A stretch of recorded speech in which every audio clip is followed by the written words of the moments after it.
જય સ્વામિનારાયણ। આજના વિડીયોમાં ભગવાન સ્વામિનારાયણના જન્મથી લઈને બાળપણમાં કરેલા દિવ્ય ચરિત્રો અને ચમત્કારોને માનીશું, એ પણ એનિમેશન સ્વરૂપે। તો આ વિડીયોને અંત સુધી જરૂરથી જોશો।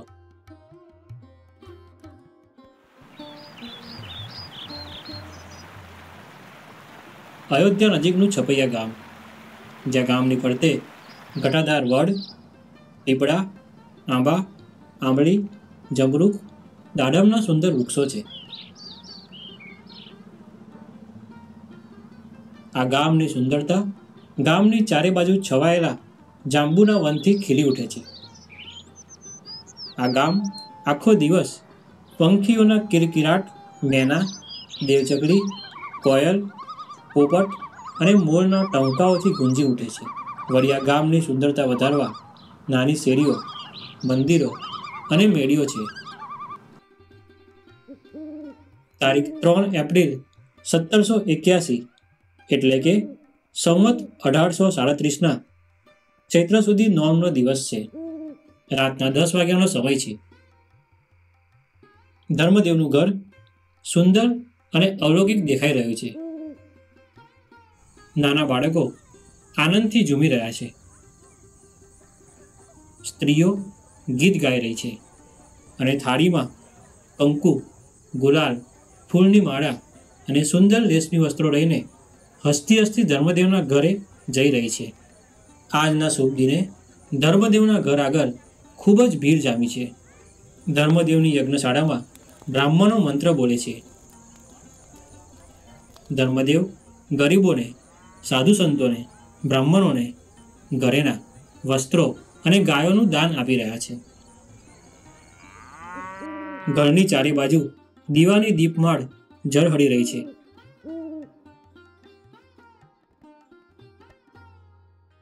નોબત અને શરણાઈઓ વાગી રહી છે।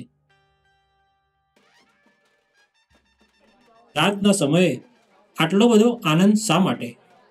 તેનું કારણ એ છે કે ધર્મદેવ અને ભક્તિ માતાને ત્યાં પુત્રનો જન્મ થયો છે। પરબ્રહ્મ પુરુષોત્તમ નારાયણે પોતે ભક્તિ માતાને ત્યાં જન્મ લીધો છે। આમ ભગવાન આજે બાળક બની આ પૃથ્વી ઉપર અવતર્યા છે। આ બાળકના શરીરમાંથી નીકળતા તેજથી આખું ઘર ભરાઈ ગયું છે। આ પ્રકાશ જોઈને સૌ આશ્ચર્ય પામી રહ્યા છે। દેવો પણ વિમાનમાં બેસીને ધર્મભક્તિના પુત્રના દર્શન કરવા આવ્યા છે। દેવો આકાશમાંથી પુષ્પ અને ચંદનનો વરસાદ વરસાવી રહ્યા છે અને ચારેકોર ઉત્સવનો માહોલ છવાઈ રહ્યો છે અને જયનાદો થઈ રહી છે। આમ પરબ્રહ્મ પુરુષોત્તમ નારાયણના જન્મથી આખું છપૈયા આનંદ ઉત્સવ કરી રહ્યું છે। ધર્મદેવના ઘેર સાક્ષાત પ્રભુ પ્રગટ્યા છે તે વાત બધે ફેલાઈ ગઈ અને પાપીઓના સરદાર એવા કારીદત્ત, તેને પણ આ વાતની જાણ થઈ। આ રાક્ષસ પ્રભુના જન્મથી આકુળ વ્યાકુળ થઈ ગયો।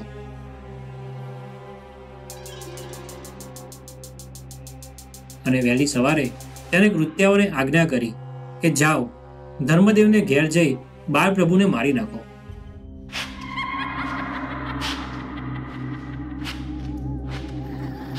આ કૃત્યાઓ એટલે રાક્ષસીઓ। આ કૃત્યાઓ ધર્મદેવનું ઘર શોધવા લાગી। આ બધી જ કૃત્યાઓ ખૂબ જ ડરાવણી લાગતી હતી।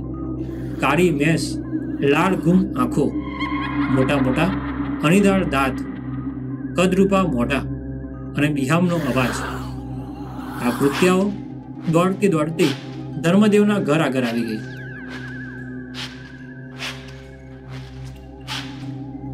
તેમને ઘરની અંદર હળવેથી જોયું તો ભક્તિ માતા બાળ પ્રભુને દૂધ પીવડાવતા હતા। ધીમા પગડે કૃત્યાઓ ઘરમાં આવી અને બાળ પ્રભુને ઉપાડીને આંબાના વનમાં દોડવા લાગી। આ બધી કૃત્યાઓથી હનુમાનજીએ બાળ પ્રભુની રક્ષા કરી।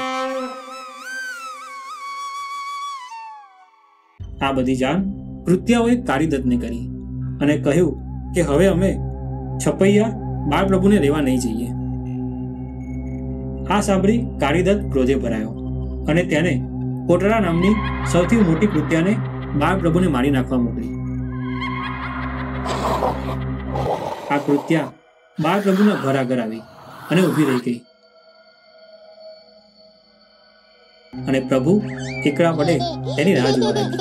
બાળ પ્રભુ અંતર્યામીપણે આ જાણી ગયા અને વાંકી નજરે કૃત્યા સામું જોયું અને તરત જ તે બળવા લાગી.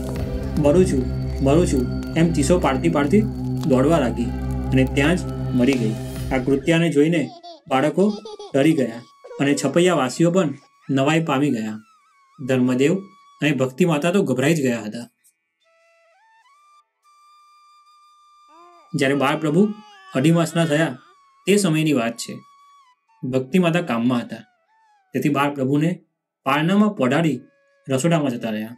ભક્તિ માતા ગયા એટલે તરત જ પ્રભુ પાળનામાંથી બેઠા થઈ ગયા.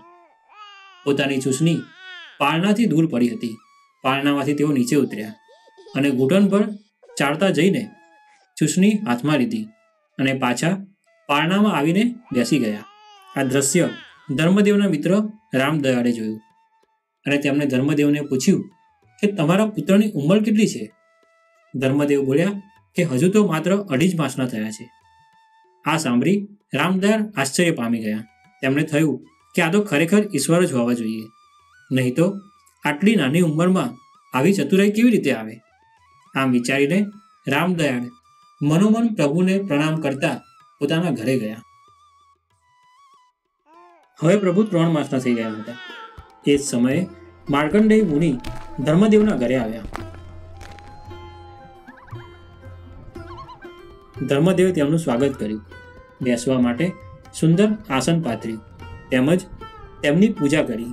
ધર્મદેવ બોલ્યા કે તમે બહુ પ્રખ્યાત અને વિદ્વાન જ્યોતિષ છો, તો તમે મારા પુત્રનું નામ પાડી આપો અને ભવિષ્ય પાકો. આ સાંભળી માર્કંડેય મુનિ ટીકનું ખોલી આંગળીના વેઢા ગણવા લાગ્યા. થોડી વાર પછી હસતા હસતા તેઓ બોલ્યા કે તમારા પુત્રનો જન્મ કર્ક રાશિમાં થયો છે, તેથી તેમનું નામ હરિ પડશે. વળી શરીરનો રંગ શ્યામ હોવાથી કૃષ્ણ નામથી પણ ઓળખાશે.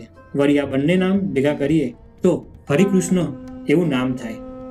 લોકો તેમને ઘનશ્યામ કહીને પણ બોલાવશે. તમારા પુત્રમાં તપ, ત્યાગ, યોગ, ધર્મ, નીતિ, સત્ય, વિવેક બધા જ ગુણો છે. તેથી લોકોમાં નીલકંઠ નામે જાણીતા થશે. તમારો પુત્ર પૃથ્વીમાં ધર્મનું સ્થાપન કરશે, તમારા અને લોકોના દુઃખોનો નાશ કરશે. દેશમાં ચારેકોર તેમની કીર્તિ ફેરાશે. લોકોને સમાધિ કરાવશે, તેમનો ઉદ્ધાર કરશે, ભગવાનનું ભજન કરાવી સૌને સુખી કરશે. આ સાંભળી ધર્મદેવ ખૂબ રાજી થયા.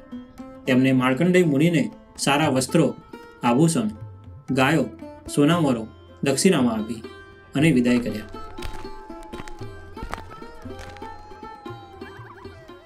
ત્યાર પછી ધર્મદેવને પુત્રની પરીક્ષા લેવાનું મન થયું.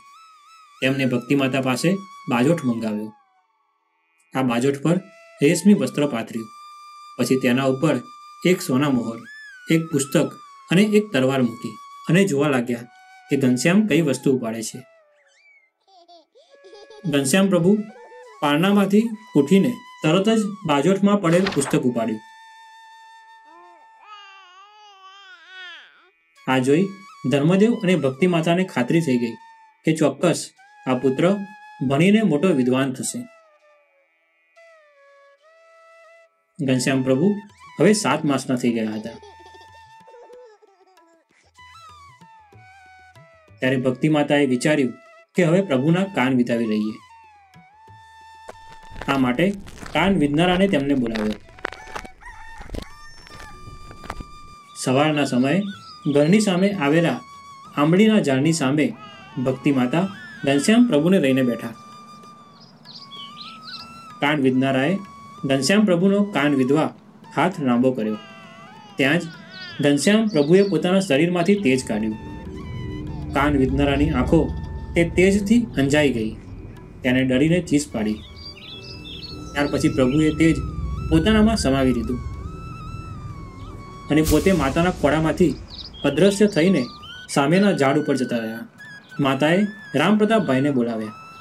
રામપ્રતાપભાઈ ઘનશ્યામને નીચે ઉતારવા તે ઝાડ ઉપર ચડ્યા તો તેમણે જોયું કે પ્રભુ ભક્તિ માતાના ખોળામાં બેઠા હતા. રામપ્રતાપભાઈ નીચે આવ્યા તો જોયું તો ઘનશ્યામ પાછા ઝાડ ઉપર બેઠા હતા. આવું ઘણા સમય સુધી થયું.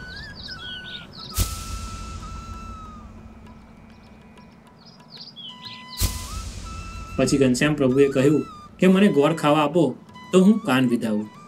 ભક્તિ માતાએ કહ્યું કે જો ડાયા થઈને કાન વિધાવશો તો જ ગોળ મળશે. પછી તેમણે ગોળ મંગાવ્યો અને ગોળ ઘનશ્યામ પ્રભુને આપ્યો. પછી તેમણે ગોળ ખાતા ખાતા કાન વિધાવ્યા.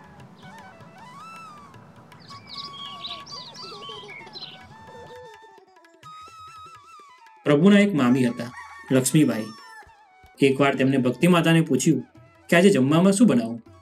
ત્યારે ભક્તિ માતાએ તેમને કહ્યું કે આજે જમવાની ઉતાવળ નથી, માટે શાંતિથી શીરો બનાવજો. લક્ષ્મીબાઈ રસોડામાં ગયા અને ધીમે ધીમે જમવાનું બનાવતા હતા. બીજી તરફ ભક્તિ માતાને ભૂખ લાગી હતી. આ વાતની ખબર બાળ પ્રભુને પડી. આથી તેમણે સંકલ્પ કર્યો અને આકાશમાંથી 8 સિદ્ધિઓ અલગ અલગ પકવાન લઈને નીચે આવી. સ્ત્રીઓએ માતાજીને કહ્યું કે અમે સિદ્ધિઓ છીએ અને આપના માટે ભોજન લઈને આવ્યા છીએ, આપ આરોગો. તે સમયે ભક્તિ માતા વિચારી રહ્યા હતા. ત્યારે ઘનશ્યામ પ્રભુ પારણામાંથી ઉતર્યા અને થોડું જમ્યા. પછી માતા પણ જમ્યા. તેવામાં જ લક્ષ્મીબાઈ શીરો લઈને બહાર આવ્યા. પણ અહીંયા તો અલગ જ દ્રશ્ય હતું. પછી સિદ્ધિઓએ માતાને કહ્યું કે અમે રોજ જમવાનું લાવીશું. ત્યારે પ્રભુએ કહ્યું કે રોજ નહીં, પરંતુ મામીને જમવાનું બનાવતા વાર લાગે ત્યારે જરૂરથી લાવજો.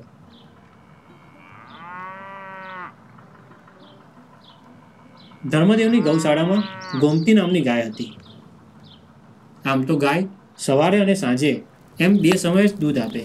એકવાર બપોરના સમયે ઘનશ્યામ પ્રભુ ભૂખ્યા થયા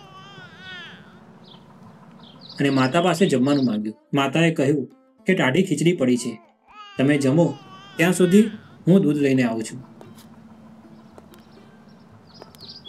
ભક્તિ માતા પવાલો લઈને ગૌશાળામાં આવ્યા અને ગોમતી ગાયમાંથી દૂધ દોવા લાગ્યા, પણ દૂધ નીકળતું નહોતું. તે સમયે પ્રભુ ગૌશાળામાં આવ્યા. માતા બોલ્યા, હજુ દૂધને વાર છે. ત્યારે પ્રભુ ગોમતીની નજીક ગયા અને પવાલું ગાયના આંચળ નીચે ધર્યું અને ત્યાં તો દૂધની ધાર થઈ. થોડી વારમાં પવાલું ભરાઈ ગયું. ભક્તિ માતા ઘરમાંથી બીજું વાસણ લઈ આવ્યા અને તે મૂક્યું તો તે પણ ભરાઈ ગયું. આથી માતા બીજું મોટું વાસણ લઈ આવ્યા. ભક્તિ માતાને થયું કે જો દૂધની ધાર બંધ નહીં થાય તો વાસણો ભરાઈ જશે. ત્યારે ઘનશ્યામ પ્રભુએ સામેથી કહ્યું કે હવે દૂધ બંધ થઈ જશે. તો પણ માતા વાસણ લેવા ગયા અને વાસણ લઈને બહાર આવ્યા તો તેમણે જોયું તો દૂધ બંધ થઈ ગયું હતું.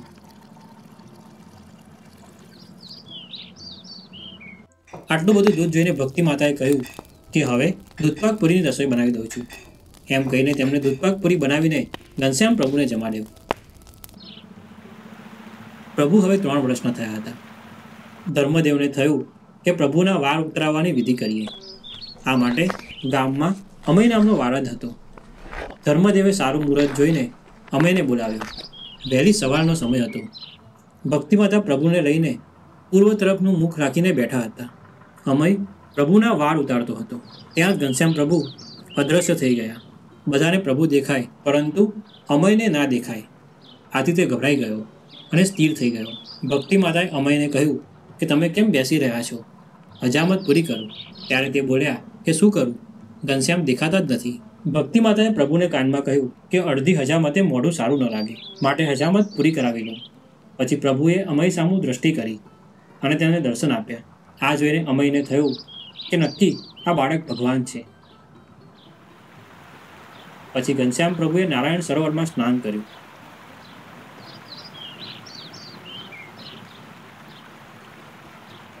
ધર્મદેવે દાન કર્યું અને ગામમાં પતાસા વેચ્યા. ઘરે ઉત્સવનો માહોલ થયો હતો. આમ આજના વિડીયોમાં ઘનશ્યામ પ્રભુના જન્મથી લઈને પ્રભુ 3 વર્ષના થયા ત્યાં સુધીના પ્રસંગોનું એનિમેશન રૂપે પાન કર્યું. આવા જ એનિમેશનના વિડીયો માણવા માટે પ્રમુખ પ્રસંગમ ચેનલને સબસ્ક્રાઇબ કરવાનું ના ભૂલશો. આજનો વિડીયો આપને કેવો લાગ્યો તેમને કોમેન્ટ કરીને જરૂરથી જણાવશો. તેમજ કોમેન્ટમાં જય સ્વામિનારાયણ લખવાનું ના ભૂલશો. આ વિડીયોને લાઈક અને શેર કરશો. જય સ્વામિનારાયણ.